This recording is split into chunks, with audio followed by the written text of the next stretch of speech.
Okay, so welcome again for the series of group discussion and the knowledge enhancement sessions.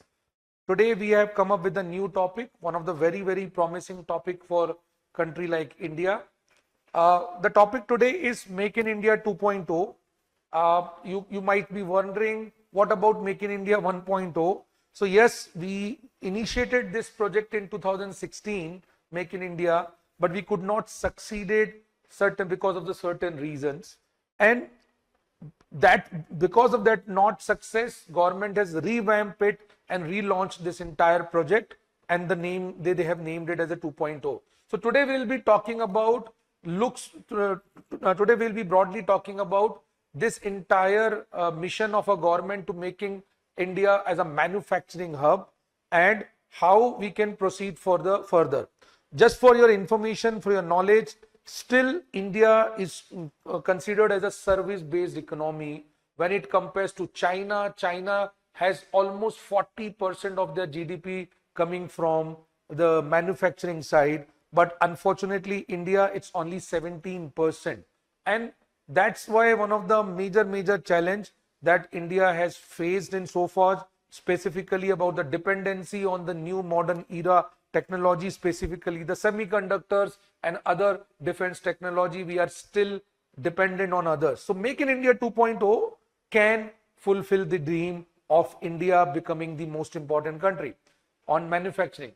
Now, this topic, I have decided to start with this topic by making a situation in front of you that we know that everywhere, whatever the product that we are purchasing, it could be your phone, it could be your headphones, or even the pen in your pocket is also been logoed or mirrored as made in China or made in other country. Unfortunately, you will find very less product being used as made in India product. 10 years from now, let's imagine, after fulfilling this entire dream, imagine that 10 years from now, whatever be the product that you will be buying, let's say you are visiting in a showroom in New York or London, pick up a latest gadget and you found made in India. Will that be a reality? Will that be possible? Let's deep dive into the entire system. So what is Make in India for us? Make in India is nothing but it's been launched by government in 2021. Post the issue with China, we have seen that it's not just a campaign by government, it's like a master plan covering most of the 27 important sectors, including the electronics, defense, semiconductors, renewable, and the textile. This has a very ambitious goal, that this ambitious goal is to push manufacturing to grow by 12 to 14% every year, and government is targeting 25% of GDP must come through manufacturing. 100 millions of job, and most importantly, increasing the entire economic context from 16%, 17% to 25% in by 2025. Although this is not been happening currently, but government is still trying and making it more manufacturing friendly economy to a country. So what exactly the key initiative that government has taken? We need to talk about it. The most trusted and the most important scheme the government has launched during this post-COVID crisis 2021, post-2021, is called as PLI scheme, that is Product Linked Incentive Scheme. Basically this scheme is, if you produce more in India, we will reward you. And if you produce those things which not been produced in India, then you will definitely come under this scheme. So government is actually encouraging existing manufacturers or outside manufacturer to come to India and produce certain things which not been produced in India. The classical example in electronics, India is building smartphone by their own. Just imagine post-COVID, before 2021, India used to import all its requirement of mobile phones. Now India is actually exporting the smartphones to the world Apple has already producing the smartphones in India. So this is one of the major advantage of PLI scheme. It has been expanded in multiple other areas also. One of them area is a semiconductor.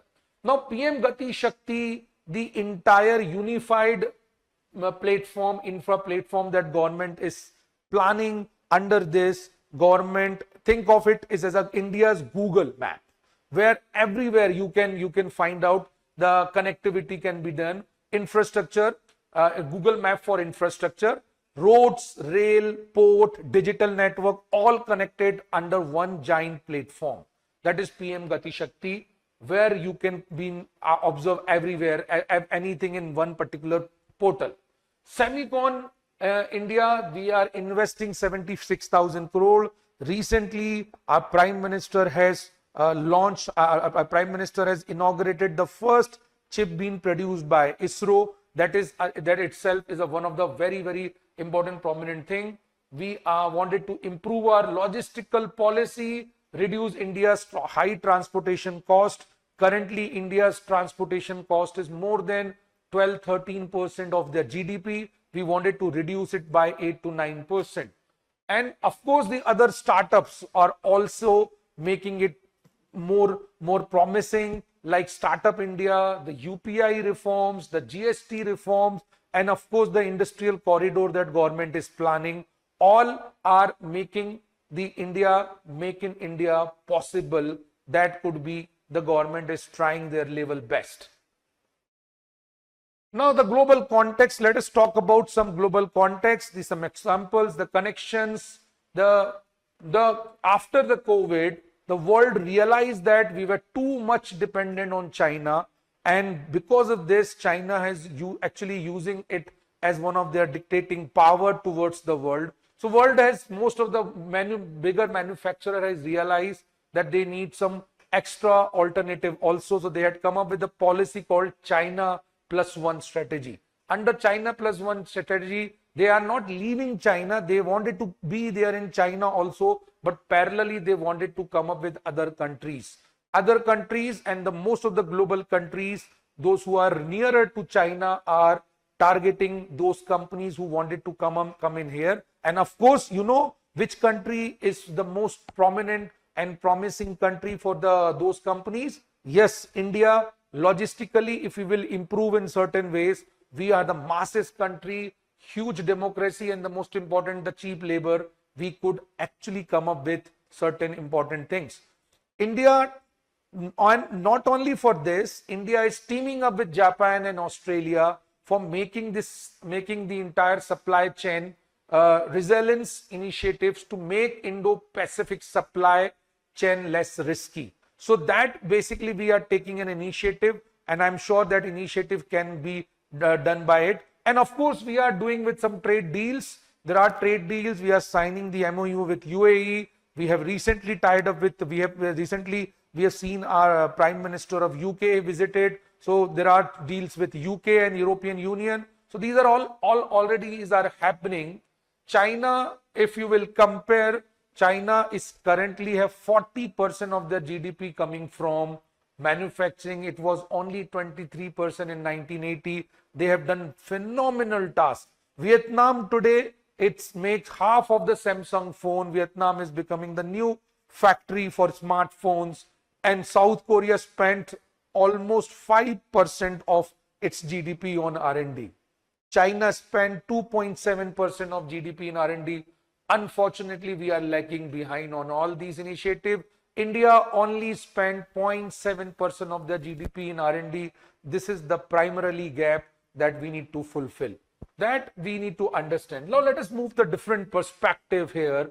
This entire process will going to make in India is about jobs, sports, and of course, Atmanirbhar Bharat. That is what the initiative we are talking about on a constant basis. For industries, it's a great opportunity. Also a headache because a red tape. So we need to make sure that this red tapeism should come down. And of course, land acquisition and constantly changing government result in change in policies will lead to more differentiated, more problematic scenarios in maximum time. For investor, India is a huge market.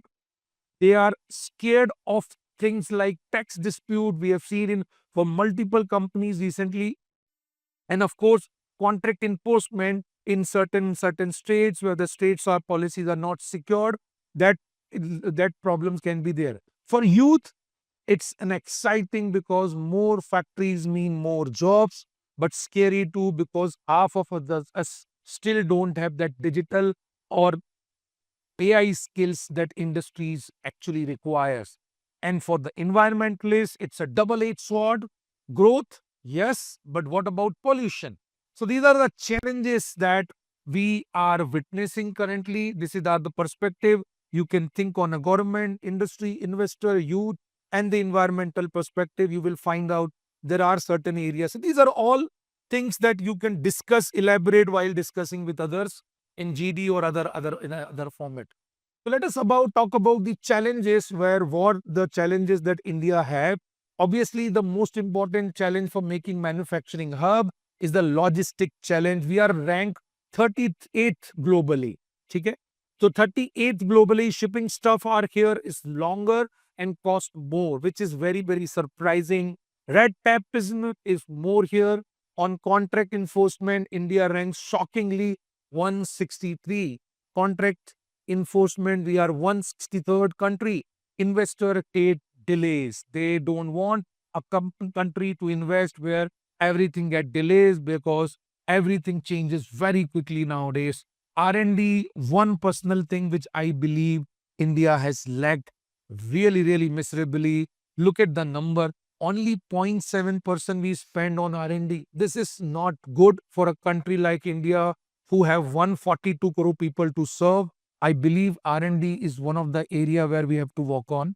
And of course, import dependence is another area. India has an $85 billion trade deficit.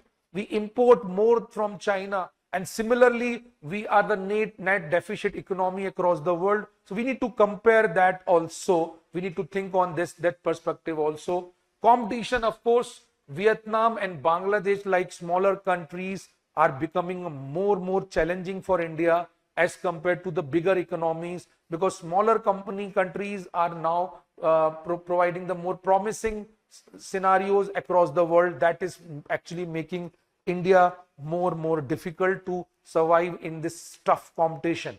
And of course, skills are one thing where only 48% of the workforce is employable according to the Indian Skill Ministry report 2023, which is very disappointing. Less than half of the people are not ready for industries. And lastly, tech gap. We are seeing that India has lagged behind in AI, robotics, automations, and of course our factories are falling behind from the new technological era. If these entire challenges will not be addressed properly, then Make in India will remain a dream only. Now, what is way forward for me? What I believe, what way forward is, of course, building a world-class infrastructure and cutting down the transportation cost is the key thing that government should plan it. Obviously, rules on land acquisition, labor laws need to be more flexible, more clear, more strategically be converted in for industry benefit.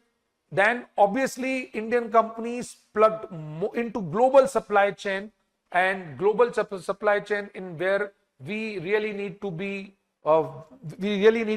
ready for Apple is saying one day that produce entire mobile phone in your country itself. If we can provide that kind of a transportation cost, EVs, chips, we all need to be ready for that. Of course, MSME is one of the main key pillar which is lagged behind. They still need credits, or they need technological support also. And obviously, upskilling workers for Industry 4.0 is the key essential area. And if this could happen, quality standards, India products can actually compete globally, because strategically India is not only a big economy, but parallelly it's an economy which can compete to the world. and this can happen in a real situation, I believe. Then conclusion from my side would be, Make in India is we don't just make in India because we actually wanted to be a world maker. And Make in India, India's becoming a 2.0, India shot at becoming a next big manufacturing hub is basically what we are looking into. We have got manpower, the market, the government scheme on our side. That could be one of the advantage. But unless we fix our logistic, our R&D, our skills, it could stay just another slogan, and it could only be on dreams. That dream is only possible, but it needed solid action, not just catchy campaigns. The world is searching for an alternative to China. India has the people, the potential, and the push. But here are the $1,000,000 question. Do we have the patience and planning to actually deliver? Because at the end of the day, the label of product made in India or not will tell you world our real story. So I think I tried covering in this entire context. The world is ready for the next manufacturing giant. The biggest question is, are we ready? Are we ready for that? If yes, I think you got the point that we need to cover. So thank you so much. I'm sure you might get more clarity on that topic. If you liked the video, please, if you understood the video and if you liked it, please do subscribe and liked it, and put your comments for any other further discussion. Thank you so much. God bless you.